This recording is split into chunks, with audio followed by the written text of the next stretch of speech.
Received a water-damaged phone in a waterproof bag sent by a fan. The fan said he went to a water park with his girlfriend a few days ago. He bought a waterproof bag at the park, but while playing, disaster struck. The waterproof bag filled completely with water. The phone was already ruined. He was furious at the time and confronted the bag seller. Fortunately, the seller was nice and agreed to cover the repair costs. Opening the phone's back cover revealed water droplets inside. The fan had a small request. He wanted Tony to repair the phone. He thinks Tony is very professional at phone repairs. Plus, he wanted to bet a case of cola with Tony if Tony could fix the phone. The fan would airship a case of cola immediately. Tony made his appearance again. Upon opening the phone, the motherboard's display and battery areas were severely corroded. We proceeded to remove the motherboard. The display connector was corroded beyond recognition. Replacing the screen alone would cost over $1,000. With such an honest seller, hopefully, the screen isn't damaged. We started by repairing the motherboard. Under the microscope, we found severe corrosion and mold on the motherboard.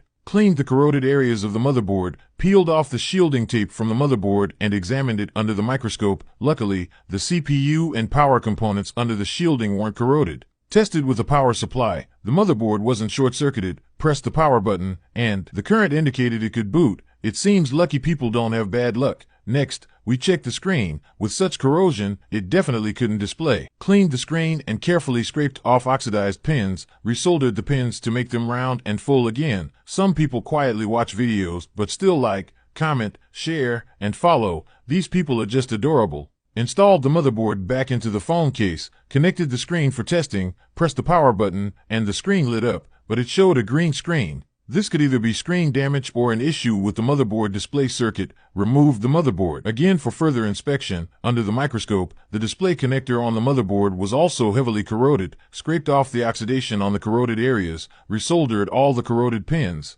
Reassembled the phone and tested it again. Pressed the power button, the logo appeared, and the display was normal. Luckily, the screen wasn't damaged. This phone requires a connected battery to enter the system. Connected the battery and plugged in the charger. The battery was depleted and needed more time to charge. After a long wait, it finally booted, successfully entered the system. A new issue appeared. The screen displayed normally but didn't respond to touch. Removed the motherboard again. Found the section responsible for touch power supply. Water damage easily causes issues here. Found a heavily corroded resistor. Removed the resistor and shorted the two ends with solder. This resistor was a protective component for touch power. Damage caused the touch to fail. After shorting, reassembled the phone for testing. The touch was now working. Shut down the phone, reinstalled the camera, and connected the antenna. Booted again and tested all functions. Everything was working properly. Removed the motherboard one last time to apply heat-dissipating silicone. Reattached the shielding tape to the motherboard.